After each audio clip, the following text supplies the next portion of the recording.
Hello everyone, welcome back to my YouTube channel. उम्मीद करता हूँ आप सभी लोग ठीक ठाक होंगे, बढ़िया होंगे। मेरा नाम है यान और आज मैं आप लोगों के लिए एक और क्लास लेकर आ चुका हूँ कोरल ड्रॉ ट्यूटोरियल्स की।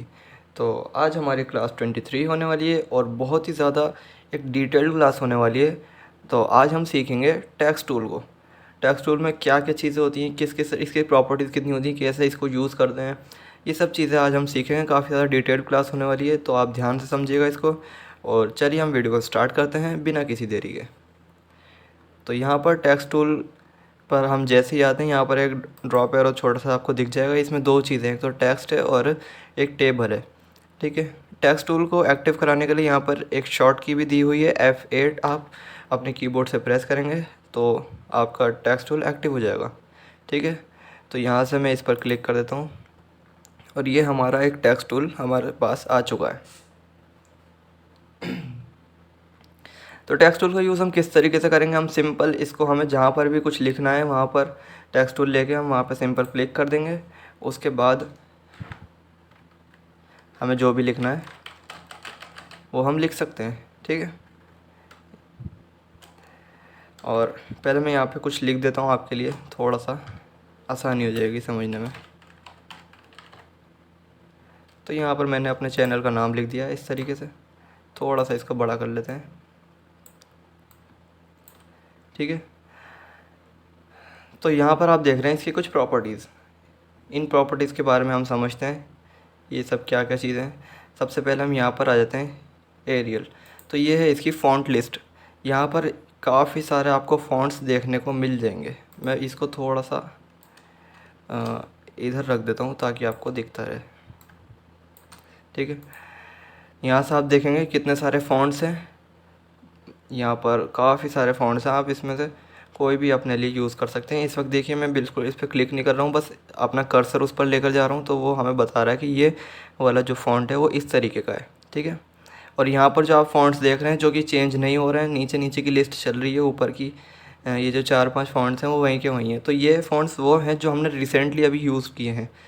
तो जो भी हम रिसेंटली फ़ॉन्ट यूज़ करते हैं, ये 5 मैंने अभी किसी काम में यूज़ किए होंगे, तो ये 5 फ़ॉन्ट्स यहाँ पर दिखा रहा है, लास्ट 5 फ़ॉन्ट्स।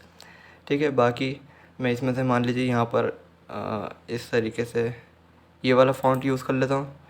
ठीक है, तो अब यहाँ पर ये वाला भी ऐड हो चुका है, नीचे वाला हट गया है। ऐसे ही ऐड होते चले जाते हैं 5 फ़ॉन्ट्स जो भी हमने रिसेंटली यूज़ किए होते हैं। ठीक है, और इसमें कुछ फ़ॉन्ट्स आप देख रहे होंगे किसी के सामने एरो भी बने हुए हैं। तो एरो इसलिए बने हुए हैं, जैसे मान लीजिए देखिए ये वाला जो फ़ॉन्ट है ये बिल्कुल खाली है, इसमें कुछ नहीं है। और ये वाला जो फ़ॉन्ट है इसके काफ़ी सारे फ़ॉन्ट्स इसके अंदर भी पड़े हुए हैं, जैसे कि ये ब्लैक नॉर्मल है, ये लाइट नॉर्मल है, थोड़ा सा लाइट है ये। ठीक है, और ये रोमन है और ये है बोल्ड। तो इसमें काफ़ी सारे ऑप्शन कई ऐसे होते हैं जिसमें काफ़ी सारे ऑप्शंस पड़े हुए होते हैं उसके, जैसे बोल्ड, इटैलिक, ये सब चीज़ें इसमें आ गई ना। बोल्ड भी है, बोल्ड इटैलिक भी है, नॉर्मल इटैलिक। तो ये सब चीज़ें होती हैं, इनमें से आपको जो भी चाहिए वो आप इसमें से ले सकते हैं। अब मान लीजिए मैं ये वाला फ़ॉन्ट चूज़ करता हूँ जिसके आगे कोई एरो नहीं है। ठीक है, तो अब यहाँ पर आप देख रहे हैं यहाँ पर भी कुछ ऑप्शंस हैं, बोल्ड, इटैलिक और अंडरलाइन के। तो यहाँ पर आप देखेंगे कि बोल्ड और इटैलिक जो है वो डिसेबल हो चुके हैं, इस टाइम मैं इनको यूज़ नहीं कर सकता। ओनली अंडरलाइन एक ऐसा है जिसको मैं यूज़ कर सकता हूँ यहाँ पर। ठीक है, और अगर हम कोई ऐसा चूज़ करेंगे जिसमें बोल्ड इटैलिक हो सकता है, मान लीजिए मैंने ये वाला फ़ॉन्ट चूज़ कर लिया। ठीक है, तो यहाँ से हम इसको बोल्ड भी कर सकते हैं, इटैलिक भी कर सकते हैं, थोड़ा सा आड़ा हो जाता है ऐसे, और अंडरलाइन का यूज़ भी हम कर सकते हैं। ठीक है, ये था एक काम इसका, फ़ॉन्ट्स का। फिर हम यहाँ पर आ जाते हैं फ़ॉन्ट्स के साइज़ पर। यहाँ पर काफ़ी सारे साइज़ हैं, देखिए यहाँ पर मैं इस वक्त कर्सर जहाँ पे भी ले जा रहा हूँ वो उतना ही साइज़ का बन रहा है। यहाँ पे लास्ट यहाँ पे 200 है।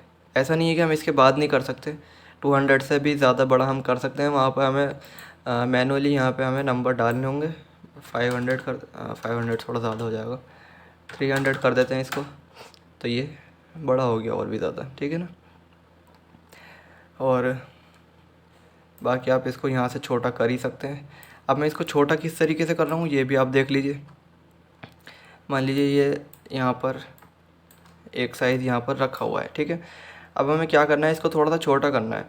अब हम ऐसा नहीं करेंगे कि हमने यहाँ पर इस नोड पर क्लिक किया और इसको दबा दिया अंदर की तरफ। तो आप देख रहे हैं ना, एक साइड से ये अंदर को छोटा होता चला जा रहा है, बाकी साइड वहीं की वहीं है। तो हमें शिफ्ट के साथ अगर हम इसको प्रेस करके करेंगे तो ये चारों तरफ से इक्वली छोटा हो जाएगा, ठीक है, और बड़ा भी इसी तरीके से हो जाएगा। ना ही आपको इस तरीके से इसको स्ट्रेच करना है, ऊपर नीचे या दाएं बाएं कहीं पे भी आपको इसका स्ट्रेच नहीं करना है। आपको अगर इसे छोटा या बड़ा करना है तो आप इसका ये जो कोने पे जो नोट्स हैं इनमें से कोई सा भी पकड़ लीजिए और शिफ्ट के साथ इसको छोटा या बड़ा कर लीजिए, वो हो जाएगा। ठीक है, उम्मीद है आपको बात समझ में आ गई होगी। उसके बाद यहाँ पर आ जाते हैं हम प्रॉपर्टीज़ में। यहाँ पर एक ऑप्शन अलाइनमेंट का, ठीक है, काफ़ी सारे अलाइनमेंट्स यहाँ पे दिए हुए हैं। ये मैं आपको समझाता हूँ। इसको थोड़ा सा मैं डबल क्लिक करेंगे तो हमारी टेक्स्ट टूल यहाँ पे दोबारा एक्टिव हो जाएगा। अब हम बीच में भी कुछ लिख सकते हैं, ठीक है। डबल क्लिक आपको जहाँ पे भी कुछ ऐड करना है वहाँ से आप डबल क्लिक कर सकते हैं, तो वो वहीं से ऐड होना शुरू हो जाएगा। तो अब मैं क्या करता हूँ, मुझे ये यहाँ पर लिखना है, ठीक है। एंटर मैंने दबाया और ये नीचे आ गया। अब हम इसको अलाइनमेंट्स के ऑप्शन देख लेते हैं। यहाँ पर नन है, इसको मैं कर देता हूँ। कोई चेंजेस नहीं हुई, इसमें अभी कोई अलाइनमेंट नहीं है। अब मैं इसमें लेफ़्ट करता हूँ तो यहाँ पर ये लेफ़्ट अलाइन हो चुका है। इसके बाद मैं इसको सेंटर में करता हूँ तो ये इससे सेंटर में अलाइन हो चुका है, ठीक है। इसके बिल्कुल सेंटर में आ चुका है ये। उसके बाद यहाँ पर एक राइट का भी ऑप्शन है तो ये इसके राइट में आ जाएगा। इस तरीके से आप इसके अलाइनमेंट कर सकते हैं, ठीक है। और ये वाले जो ऑप्शन है फुल जस्टिफाई और फोर्स जस्टिफाई, जो दो ऑप्शन हैं, ये मैं आपको अभी कुछ देर में समझाता हूँ, क्योंकि ये इस पर आपको समझ में नहीं आएंगे। फ़िलहाल हम इस वीडियो में आगे बढ़ते हैं। तो अब यहाँ से हम देखेंगे कि अगर हमें इस पूरी एक लाइन में ये हमारे पास लाइन है, इसमें से हमें क्या करना है, ये ए के जो आप देख रहे हैं इसका साइज़ हमें बढ़ाना है। बाकी डिज़ाइनर का साइज़ वहीं का वहीं रहना चाहिए और इस ए के जो ये लिखा हुआ है इसका साइज़ हमें बढ़ाना है। तो वो हम कैसे करेंगे, जैसे मैंने आपको बताया, जहाँ पे भी आपको कुछ ऐड करना है तो वहाँ पे आप डबल क्लिक कर सकते हैं इस तरीके से, ठीक है। अब यहाँ पर आप कुछ भी ऐड कर सकते हैं। फ़िलहाल ये आपके पास टेक्स्ट टूल जो आ चुका है तो इससे आप इस तरीके से क्लिक करके ड्रैग करेंगे तो ये आपका सेलेक्ट हो जाएगा। एक तरीका ये भी है कि आप शिफ्ट के साथ लेफ़्ट एरो प्रेस करेंगे तो ये आपका सेलेक्ट हो चुका है। अब हमें क्या करना है, इसका साइज़ हमें थोड़ा सा बढ़ाना है तो हम यहाँ से इसका साइज़ बढ़ा सकते हैं इस तरीके से। जितना भी आपको इसका साइज़ बढ़ाना है तो जो आपका सिलेक्टेड टेक्स्ट है सिर्फ उसी का साइज़ बढ़ेगा, बाकी सब वहीं के वहीं ऐसे ही रहेंगे।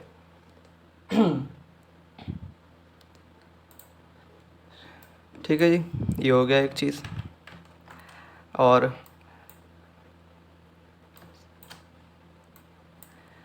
यहाँ पर आपके पास कुछ कलर्स हैं, आप इसमें चाहें तो कलर्स भी डाल सकते हैं। ये हमने पहले भी देखा हुआ है, इसमें आप जो कलर चाहें वो डाल सकते हैं।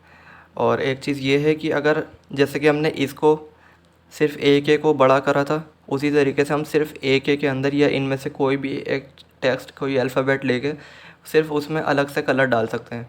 वो कैसे करेंगे, वो भी हम सेम उसी तरीके से करेंगे। यहाँ पर डबल क्लिक करा, इसको मैंने सेलेक्ट कर लिया क्लिक एंड ड्रैग करके। उसके बाद मैंने यहाँ से इसको कलर दे दिया तो वो उसी में चेंज होगा, बाकी सब जैसे थे वैसे ही रहेंगे। काफ़ी सिंपल है, काफ़ी इजी है। उम्मीद है आपको बात समझ में आ रही होगी। ठीक है, मैं इसको दोबारा से ब्लैक कर देता हूँ। अब यहाँ पे आपको मैं कुछ टेक्स्ट के और ऑप्शंस दिखा देता हूँ। जैसे कि यहाँ पर आप देखेंगे ऊपर जो ये हमारे ऊपर की साइड में आप यहाँ पर देखेंगे टेक्स्ट का एक अलग ही ऑप्शन दिया हुआ है। ठीक है, इसको हम खोल लेते हैं। काफ़ी सारे ऑप्शन यहाँ पर आपको देखने को मिल जाएंगे और अगर मैं इसको आपको अभी बताना शुरू करूँ तो ये काफ़ी ज़्यादा वीडियो बड़ी हो जाएगी, तो इसलिए मैंने टेक्स्ट टूल की जो वीडियो है उसको 2 पार्ट्स में डिवाइड कर दिया। थोड़ा सा एडवांस लेवल पे हम नेक्स्ट पार्ट में जाएंगे। फ़िलहाल हम थोड़ा सा बेसिक से लेके चलते हैं तो आपके लिए भी आसानी रहेगी। तो इसको फ़िलहाल मैं बंद कर देता हूँ वरना काफ़ी ज़्यादा कन्फ्यूजन हो जाएगी।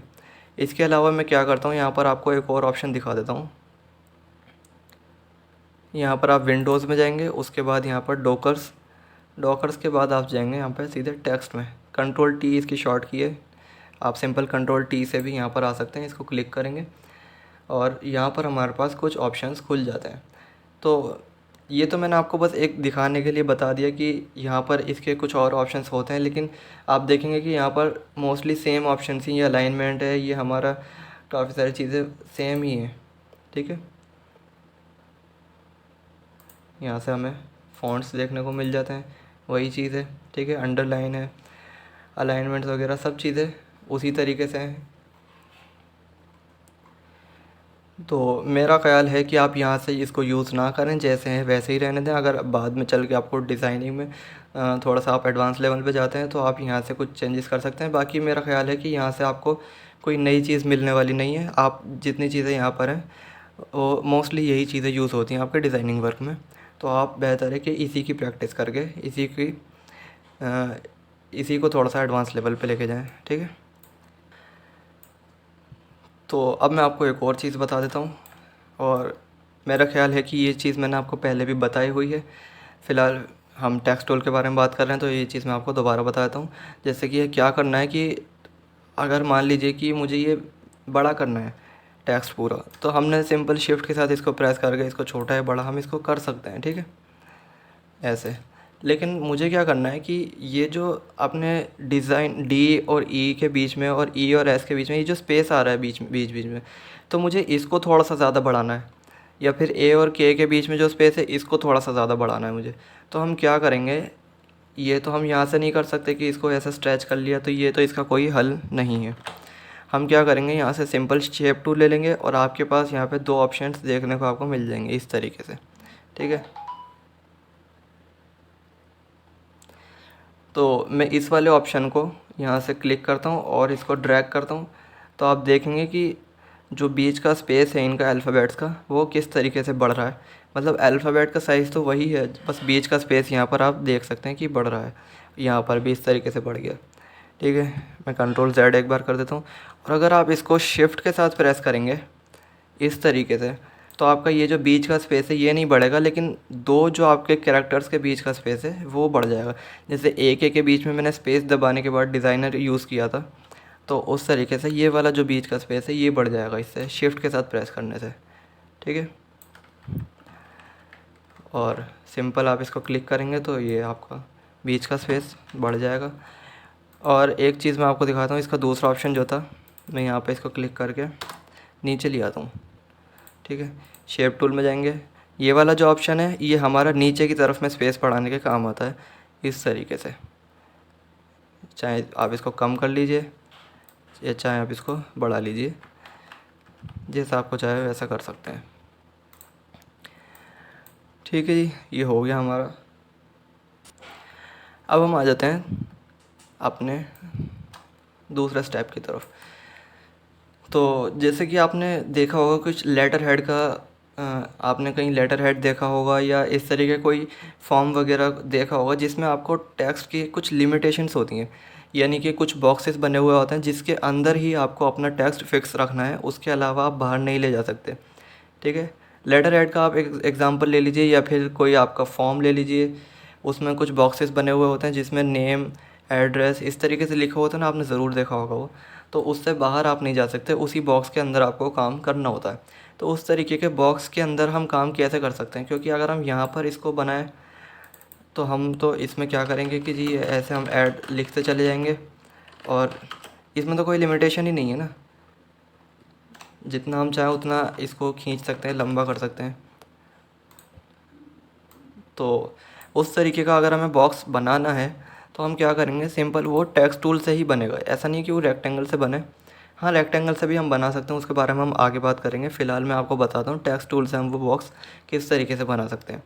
आप यहाँ पर इसको सिंपल क्लिक करके ड्रैग कीजिए इस तरीके से, यहाँ पर आपका एक टेक्स्ट बॉक्स बन के तैयार हो जाएगा, ठीक है। अब ये जो बॉक्स है आप इसके अंदर देख रहे हैं कर्सर यहाँ पर ऑलरेडी मौजूद है, यहाँ पर आपको बस लिखने की देर है। यहाँ पर आप लिखना शुरू करें इस तरीके से। मैं यहाँ पर कुछ भी लिखने लगता हूँ, मान लीजिए इसको मैं के को प्रेस करके रखूँ। अब आप देखेंगे कि ये जो वहाँ तक जो लाइन आई है उसके बाद ये ऑटोमेटिकली नीचे पहुँच गया। मतलब ये इस वाली जो लाइन है, ये जो डॉटेड लाइन आप देख रहे हैं ब्लू कलर की, इससे ज़्यादा नीचे ये जा ही नहीं सकता, ठीक है। टेक्स्ट को हम बढ़ा लेते हैं तो ये टेक्स्ट बढ़ भी जाएगा और उसी लाइन के अंदर अंदर ये काम करेगा, ठीक है। इसको मैं डिलीट कर देता हूँ। यहाँ पर आप राइट क्लिक करें, आपको एक यहाँ पर खुद एक ऑप्शन मिल जाता है इंसर्ट प्लेस होल्डर टेक्स्ट का। तो यहाँ पर आपको ये डेमो के लिए एक टेक्स्ट दे देगा, मतलब इस टेक्स्ट का कोई मतलब नहीं है। तो ये बस एक डेमो के लिए इसने दिखा रखा है कि किस तरीके से ये हमारा टेक्स्ट बॉक्स जो है वो काम करता है। देख रहे हैं ना आप, वो लाइन के बिल्कुल बाहर नहीं जा रहा है, लाइन तक आते ही फिर वो एक नीचे हो जाता है। उसके बाद इसी तरीके से पूरा टेक्स्ट बॉक्स के अंदर वो लिखा हुआ है, ठीक है। और एक और चीज़ मैं आपको दिखा दूं कि आप सोच रहे होंगे कि ये रेड लाइंस किस तरीके से यहाँ पर आ रही हैं।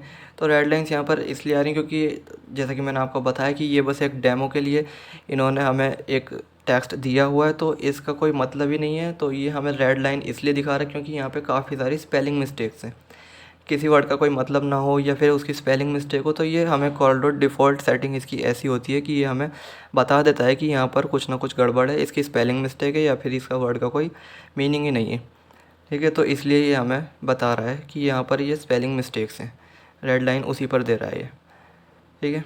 तो अब मैं आपको एक और चीज़ यहाँ पे बता देता हूँ जो हमने यहाँ पर छोड़ दी। फुल जस्टिफाई का एक ऑप्शन है, यहाँ पर आप देखेंगे, मैं इसको पहले हटा दूँ, आप देख रहे हैं ना किस तरीके से यहाँ पर ये सब कुछ लिखा हुआ है। अब मैं यहाँ पर फुल जस्टिफाई कर देता हूँ, तो आप देखेंगे कि किस तरीके से इसने एक टुकड़े के अंदर यहाँ पर एक फुल उसको जस्टिफाई कर दिया है इसी इसमें। मैं आपको एक और तरीके से इसको बताता हूँ, क्योंकि यहाँ पर तो ऑलरेडी हमने टेक्स्ट बॉक्स एक बनाया हुआ है। मैं यहाँ पर आपको बताता हूँ इसके पास, ठीक है। यहाँ पर मैं लिख देता हूँ ग्राफिक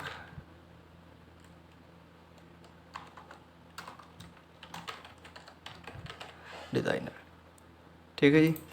अब यहाँ पर मैं आपको दिखाता हूँ फुल जस्टिफाई का किस तरीके से ये काम करता है। मैंने यहाँ पर इस पर क्लिक किया तो आप देखेंगे कि इसने जो जस्टिफाई कर दिया, ये जो ए के डिज़ाइनर है ना, इतना ही बड़ा इसने ग्राफिक्स को कर दिया है और इतना ही यहाँ तक का इसने एक बॉक्स हमें तैयार करके दे दिया है। मोस्टली ये चीज़ काम नहीं आती है, मैं आपको पहले ही बता दूं कि मेरे तो आज तक ये काम आई नहीं है। कुछ न्यूज़पेपर वगैरह में आपने इसको ज़रूर देखा होगा कि इस तरीके से लाइन को पूरा करने के लिए वो टेक्स्ट को बीच बीच में से इस तरीके से उसकी स्पेसिंग बढ़ जाती है और वो पूरी लाइन कंप्लीट हो जाती है, ठीक है। ये तो हो ही एक चीज़। अब दूसरी चीज़ हम इसमें समझ लेते हैं। यहाँ पर हम क्लिक करेंगे, इसको हम क्या करते हैं फोर्स जस्टिफाई करेंगे। फोर्स जस्टिफाई जैसे ही हम कर देंगे तो आप देखेंगे कि यहाँ पर कोई भी एक आधी लाइन नहीं बची। जहाँ पर ये एक आधी लाइन बचनी थी तो इसने उसमें स्पेसिंग करके उसको एक पूरी लाइन तक, उसको एंड तक लेकर आ चुका है। मतलब ये पूरा इसने जस्टिफाई इस तरीके से कर दिया कि ये एक बॉक्स की तरह बन चुका है। देख रहे हैं ना, यहाँ पर इसके सिर्फ एक लाइन में 3 ही वर्ड हैं, लेकिन उसने इस तरीके से उसकी स्पेसिंग बढ़ाई कि उसको पूरा एंड टू एंड उसने लगा दिया है। इस तरीके से ये हमारा फुल जस्टिफाई का जो ऑप्शन है वो काम करता है।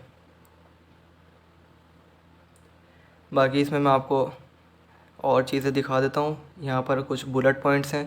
बुलेट पॉइंट्स आपने देखे होंगे किस तरीके से उसमें इस तरीके से पॉइंट्स बन जाते हैं, है ना। या फिर नंबरिंग है, नंबर भी आ जाएंगे इसकी जगह। और ड्रॉप कैप भी आपको पता ही होगा। ड्रॉप कैप मैं आपको दिखाता हूँ, ये हटा देता हूँ। यहाँ पर मैंने इसको क्लिक कर दिया।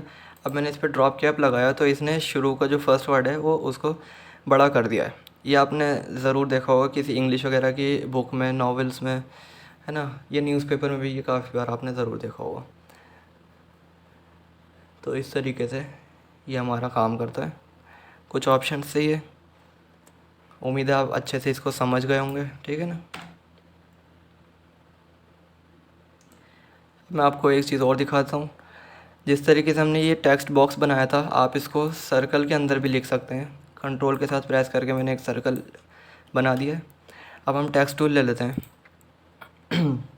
टेक्स्ट टूल लेके जैसे ही हम यहाँ पर आते हैं, यहाँ पर आप देखेंगे कर्सर का जो कर्सर हमारा पूरा चेंज हो चुका है, एक लाइन बन चुकी है यहाँ पे।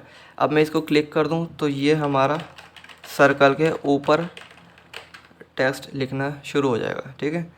लेकिन हमें ये नहीं करना, हमें क्या करना है, इस सर्कल के अंदर लेके जाना है। मान लीजिए यहाँ पर मैं आया तो ये टेक्स्ट इसके ऊपर आ जाएगा और मैं यहाँ थोड़ा सा और अंदर की तरफ आऊँगा तो यहाँ आप देख रहे हैं ना किस तरीके से इसने एक डॉटेड बॉक्स बना दिया है। इसका मतलब हम सही जगह पर हैं। अब यहाँ पर हम क्लिक कर देंगे तो सर्कल के अंदर ये डॉटेड लाइन बन जाएगी, ठीक है। अब मैं इस पर यहाँ पर एक मिनट, मैं इसको थोड़ा सा फ़ॉन्ट का साइज़ बढ़ा देता हूँ इस तरीके से। अब आप देख रहे हैं जितना भी टेक्स्ट इसमें लिखा जाएगा वो सब कुछ उस सर्कल के अंदर ही रहेगा, उससे बाहर नहीं जा सकता। ठीक है, उसके बाद आप ये चीज़ें भी इसमें यूज़ कर सकते हैं, इसमें भी कोई मसला नहीं है। सेंटर में रख लीजिए। इसका आपको फ़ॉन्ट चेंज करना है, फ़ॉन्ट चेंज कर लीजिए। फ़ॉन्ट चेंज करने के लिए थोड़ा सा पहले उसे सेलेक्ट करना होगा। ठीक है, सब कुछ इसमें वैसे ही होगा जैसे हम बाहर इसको यूज़ कर रहे थे। ठीक है, और आप अगर सोच रहे हैं कि ये डॉटेड लाइन इसमें आती ही रहेंगी, अगर मान लीजिए आपको इस तरीके का कोई स्टिकर बनाना है, कुछ इसको प्रिंट करवाना है, तो आप इसके लिए बेफिक्र हो जाइए। ये सिर्फ सर्कल में जो एक छोटा सा मार्जिन के लिए इसने हमें दिखाया हुआ है यहाँ पे डॉटेड लाइन, अगर आप इसको प्रिंट वगैरह में यूज़ करेंगे तो प्रिंट में ये लाइन बिल्कुल नहीं आएगी। जो आपका सिर्फ टेक्स्ट है वही सर्कल के अंदर आएगा। ठीक है, इस तरीके से आप इसको सर्कल पे यूज़ कर सकते हैं। आप चाहें तो मैं यहाँ पे पॉलीगन भी दिखा देता हूँ। ठीक है, इस तरीके से यहाँ पर हम रखेंगे तो इसके ऊपर टाइप होना शुरू हो जाएगा। ठीक है, और अगर हम इसके थोड़ा सा अंदर की तरफ ले आएंगे तो ये पॉलीगन में ही टाइप होना शुरू हो जाएगा। आप इसको किसी भी शेप के अंदर रख के टाइप कर सकते हैं, कोई मसला नहीं है। ठीक है जी, तो ऑलरेडी क्लास काफ़ी ज़्यादा लंबी हो चुकी है, तो उम्मीद है आपको आज की क्लास पसंद आई होगी। और आज हमने काफ़ी ज़्यादा बेसिक से लेके काफ़ी अच्छी चीज़ें हमने सीख ली हैं, लेकिन कुछ चीज़ें इसमें काफ़ी सारी चीज़ें अभी बची हुई हैं, तो हम इसको नेक्स्ट पार्ट में सीखेंगे। तो उम्मीद है आपको आज की क्लास पसंद आई होगी। अगर आपको वीडियो पसंद आई हो तो प्लीज़ इसको लाइक कर दीजिएगा और चैनल को सब्सक्राइब करके बेल वाला आइकन भी दबा दीजिएगा। और आप मुझे इंस्टाग्राम पे भी फॉलो कर सकते हैं, लिंक नीचे डिस्क्रिप्शन में मौजूद है। मिलेंगे नेक्स्ट वीडियो में, तब तक के लिए गुड बाय।